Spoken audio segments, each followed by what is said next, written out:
ICSE 2025 के physics का paper काफ़ी चैलेंजिंग होने वाला है। मैं पहले से बता दूं, इसलिए हम लोग 40 मार्क्स जो पहला कंपलसरी पेपर है इसको कर लेते हैं। ये 40 मार्क्स में सभी क्वेश्चन के आंसर देने हैं।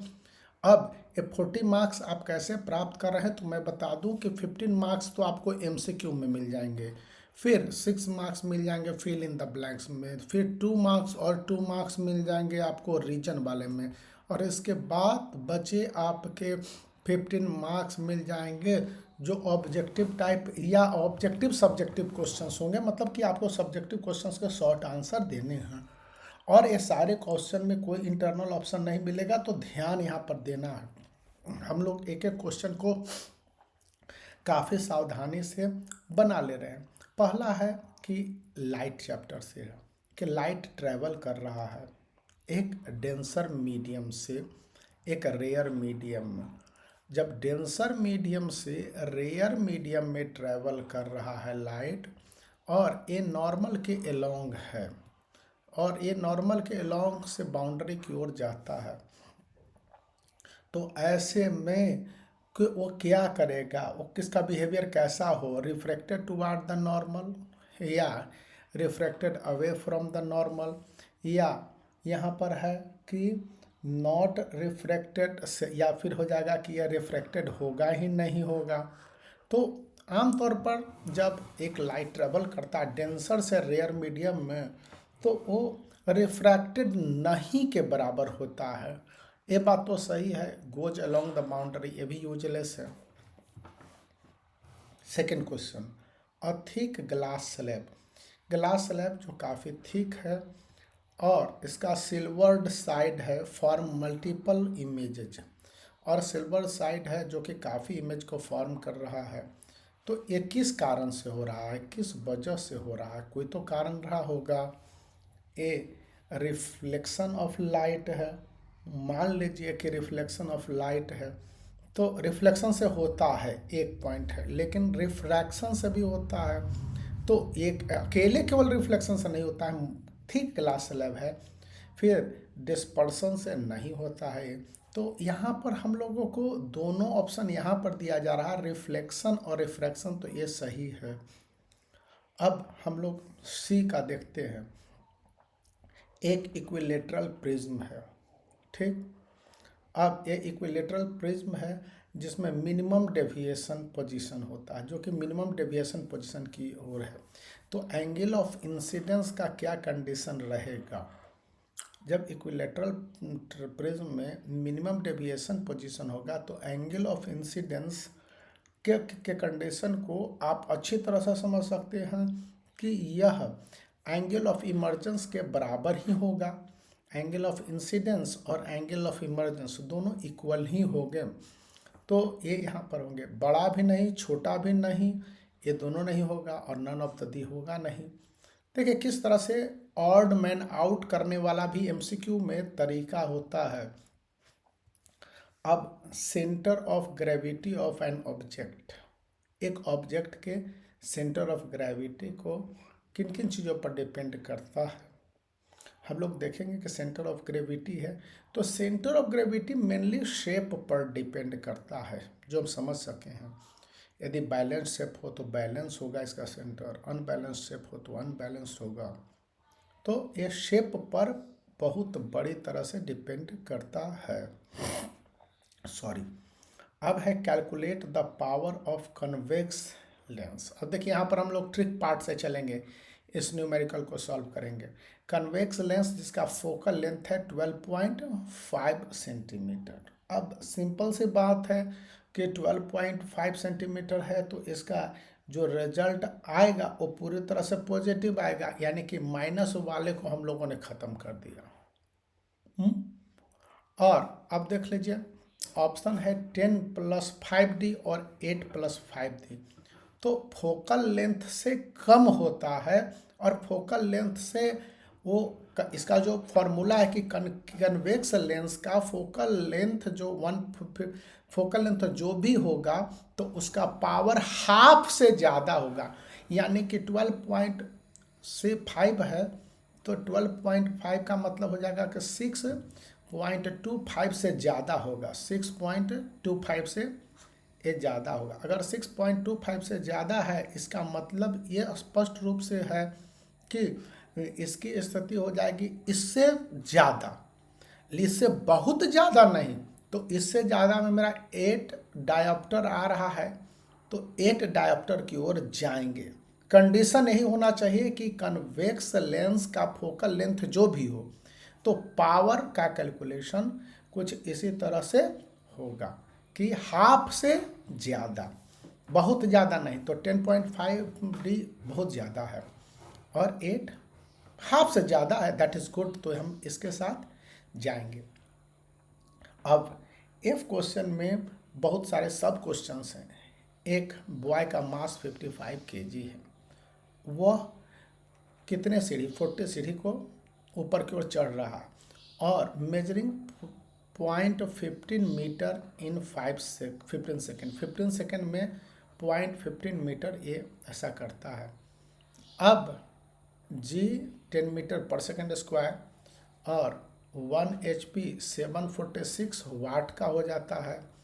तो अब ऐसे में आप देखेंगे तो पता चलेगा कि हमको जो फोर्स एक्ट हो रहा है वो कितना हो जाएगा। तो खुद फोर्स F इक्वल्स ma होता है। मास कितना है भैया 55 kg और एक्सेलरेशन कितना है, एक्सेलरेशन g को ले रहे हैं यानी कि 10 मीटर सेकेंड स्क्वायर है।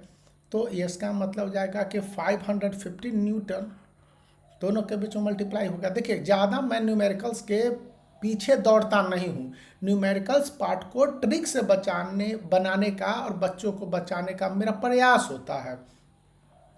अब वर्क डन होता है, वर्क डन के लिए W equals FS cos theta, ठीक।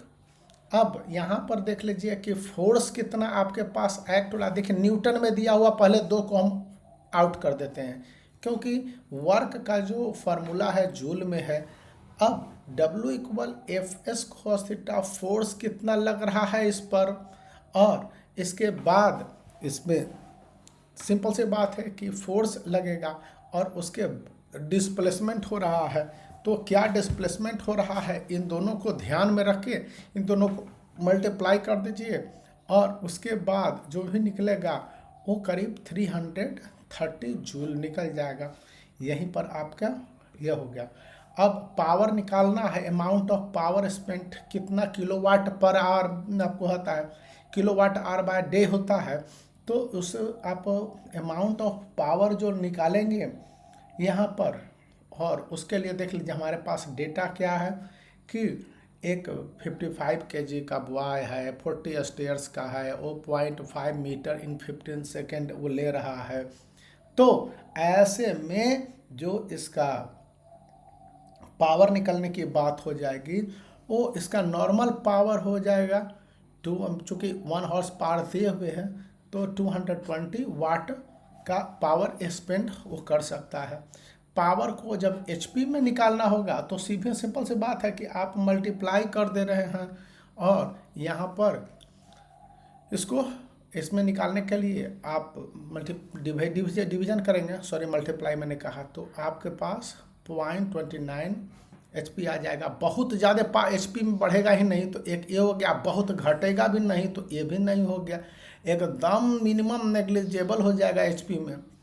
जब HP में इसके हम पावर की बात करेंगे तो ये एकदम नेग्लिजिबल हो जाएगा। तो इसको आप देख लेंगे डिवाइड करके, तो इस तरह से ये 0.29 होगा। जबकि 1.6 HP और 2.6 HP ये माना जाता है कि HP में काफ़ी ज़्यादा पावर है। अब थोड़ा सा अंदाज भी लगाना ज़रूरी होता है क्योंकि हमारे पास जो तरीके हैं वो इसी तरह से बताने के हैं। कहता है कि फोर्स और डिस्प्लेसमेंट दोनों है, और फोर्स और डिस्प्लेसमेंट जब दोनों है तो इसमें एक ऑब्जेक्ट है और वो किस डायरेक्शन में है, फोर्स के डायरेक्शन में है, डबल्ड हो गया है, वर्क शुड बी, तो वर्क कितना होगा, हाफ होगा, डबल्ड होगा, क्या होगा, तो इसमें वर्क डबल हो जाता है। फिर work water stored in a dam processes, जो डैम में वाटर स्टोर हो जाएगा वो क्या रखेगा, वो पोटेंशियल एनर्जी रखेगा।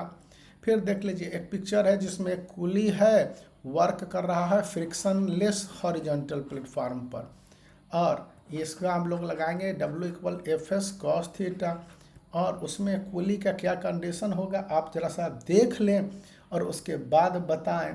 तो इसमें आप सिंपल सिंपल बताते हैं कि वर्क जो है ये जीरो होगा, वर्क तो कुछ होगा नहीं, फ्रिक्शन लेस कंडीशन है। फिर in an oscillating simple pendulum, एक पेंडुलम जो सिंपली डोल रहा है, ऑक्सीलेट कर रहा है, तो वैसे में आप जो भी है कि only energy transform take place होता है इसमें, और कुछ होने जाने को नहीं है, क्योंकि एक आप सिंपल पेंडुलम में वर्क डन स्ट्रिंग के द्वारा नहीं होगा, फिर वर्क डन मास के द्वारा भी नहीं होगा, work done by the force of gravity. Gravity तो वर्क करती है, लेकिन यहाँ पर जो वर्क जो है ना कि एनर्जी ट्रांसफॉर्म्ड जो टेक प्लेस होता है ऑक्सीलेशन में। फिर एक देखिए सिंपल क्वेश्चन आ जाता है कि इस तरह का कंफ्यूजिंग क्वेश्चन है, और ये आपका मोस्ट कंफ्यूजिंग क्वेश्चन भी है, जिसको कि अक्सर स्टूडेंट के लिए डाल दिया जाता है, फंसाने के लिए प्रॉब्लम में डाल दिया जाता है। आप इस तरह के क्वेश्चन के फेर में कम से कम पढ़े, तो इसीलिए ऐसे क्वेश्चन यहाँ पर मैंने भी ले लिए हैं कि एक सिंपल फिक्स्ड पुली है, लोड है 50 kgf, और वो सम हाइट पर बॉय है, यूज करता है सिंगल मूवेबल पुली, लिफ्ट करता है लोड को सेम हाइट उसी हाइट पर। तो जो force applied by both the boy, दोनों भी लड़के के द्वारा कितना होता है। तो जब अब ऐसा हम लोग देखेंगे कंडीशन में, तो कहेंगे कि by B applied lesser effort than by A के तुलना में।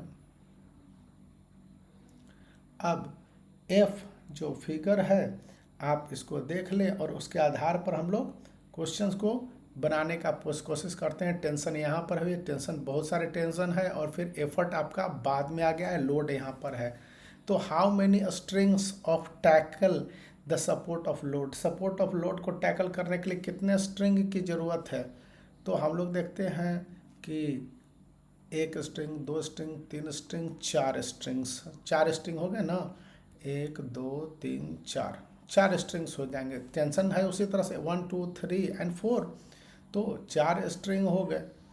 अब इसके बाद आप देखिए कि कहता है कि कौन सा मैकेनिकल एडवांटेज है सिस्टम में। तो सिस्टम का मैकेनिकल एडवांटेज आपको सिंपल दिख रहा होगा कि ये चार ही है, चूँकि उसी तरह के कंडीशन है। टेंशन, जितना टेंशन उतना मैकेनिकल एडवांटेज हो जाएगा। Load is pulled by a distance of 1 metre, 1 metre पर लिया जाता है। How far does the effort, जब 1 मीटर इसका लोड जाएगा तो स्वाभाविक रूप से उसका 4 मीटर है जो इसका मूवमेंट हो जाएगा। जो इसका एफर्ट है, तो how does effort end move, तो एफर्ट एंड मूव होगा 4 मीटर। फिर यहाँ पर जो how much effort needed to lift the object of 100 newton, तो 100 न्यूटन को हम लोग डिवाइड कर देंगे 4 से, तो यहाँ हो जाएगा 25 न्यूटन, 25 न्यूटन ये आ जाएगा इसका आंसर।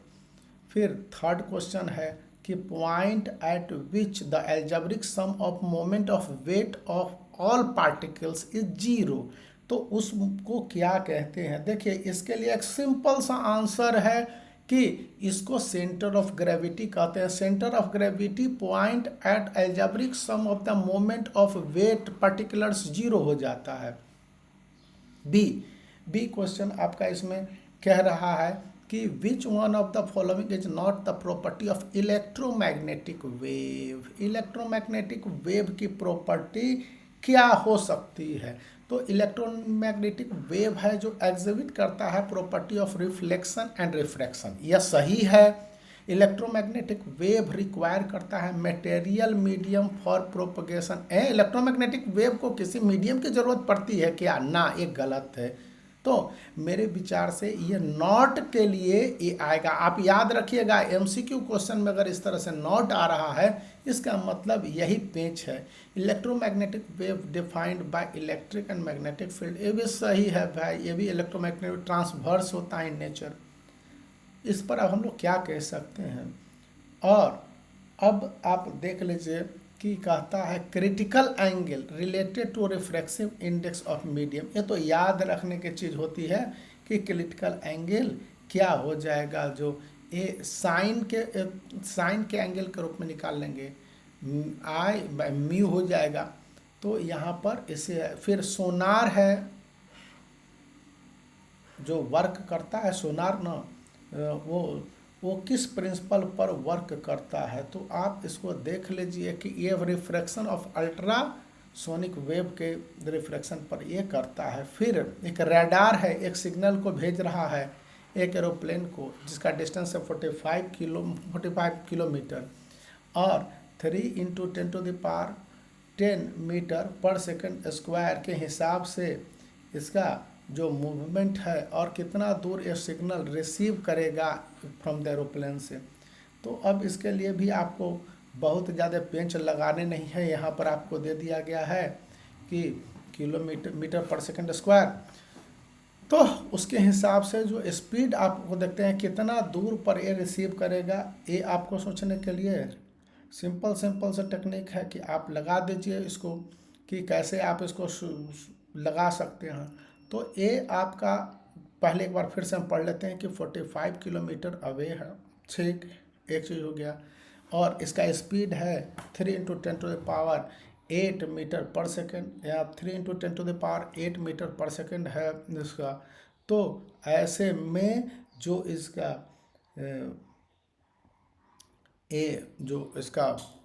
ये आएगा कि कितना, how long signal receive back, कितने समय में। तो ये बहुत ही कम सेकंड लेगा, माइन्यूट सेकंड लेगा। ये सब बड़े बड़े सेकंड हैं, ये सब बड़े बड़े सेकंड तो लेंगे नहीं। तो ये चूँकि यहाँ पर दिखला रहा है इसका स्पीड बहुत ज़्यादा है और डिस्टेंस केवल 45 किलोमीटर ही, तो बहुत कम समय लेगा। तो हमारे हिसाब से ये ऑप्शन 2 सबसे सही ऑप्शन होना चाहिए। और अब देख लीजिए, एक ऐसा आपके पास कैलकुलेट द रिजल्टेंट टॉर्क निकालना है, और ये पूरा तरह से अनबैलेंस्ड है। तो उसमें आपको रिजल्टेंट टॉर्क निकालने के लिए फार्मूला की ज़रूरत पड़ जाती होगी, कई बार फार्मूला की ज़रूरत पड़ जाती है। लेकिन आज मैं आपको सिंपल शॉर्टकट तरीके से बताता हूँ कि किस तरह से आपको फार्मूला की ज़रूरत नहीं पड़ेगी और आप निकाल लेंगे। देखिए, यहाँ पर 80 है और यहाँ पर 50 है। तो यहाँ पर आप देखेंगे, और यहाँ पर देखिए 30 है और यहाँ पर 20 न्यूटन है। तो सिंपल सी बात है कि 20 को 3 से मल्टीप्लाई कर देंगे तो 60 न्यूटन मीटर आ जाता है, ठीक है। अब 60 न्यूटन मीटर इस डायरेक्शन में हो गया। अब एक मोटे तौर पर हमको मिलता है, यहाँ पर अगर ये डायरेक्ट लग रहा होता इस मोड़ पर तो, लेकिन यहाँ पर 30 न्यूटन इधर लगता है, फिर इधर मूव कर जा रहा है। इसी तरह से यहाँ लग रहा है, इधर मूव कर रहा है। तो इसके कारण से 20 मीटर हमको 60 न्यूटन मीटर लगना चाहिए। अब इसके निकालने के एक तरीके भी हैं, वो आपको आगे मैं बता देता हूँ किस तरह से निकलता है। इसको समझने के लिए है थोड़ा सा। अब देखिए क्वेश्चन नंबर 4 है कि subjective property of light related to wavelength. Wavelength के हिसाब से सब्जेक्टिव प्रॉपर्टी है वो लाइट का वो आपको समझना होगा। तो सब्जेक्टिव प्रॉपर्टी ऑफ लाइट को समझने के लिए जो भी सब्जेक्टिव प्रॉपर्टी होता है, आपको सबसे पहले उसका कलर देखना होगा। फिर डायग्राम है, यहाँ पर ओ है, और ओ को लेकर जो इमेज यहाँ पर आई फॉर्म कर रहा है, तो ये किस तरह का इमेज है। तो ये इससे बड़ा इमेज फॉर्म हो रहा है, कन्वेक्स लेंस है। फिर आप देख लीजिए कि एक लड़का है 83 मीटर लंबा है और ब्लो ऑफ विशल बजाता है। Calculate the interval of he hears the echoes. Speed इसका 332 मीटर पर सेकेंड ये यहाँ पर दिया हुआ है। तो उस हिसाब से आपको निकालना है कि टाइम क्या होगा। तो टाइम बहुत छोटा यहाँ पर भी होने जा रहा है, और इस टाइम को आप देखिए बहुत छोटा होने जा रहा है, 2 सेकेंड। यहाँ पर 332 है और ये 83 मीटर का है। तो यहाँ पर आपको एक कुल 0.05 मीटर पर सेकंड आ जाएगा।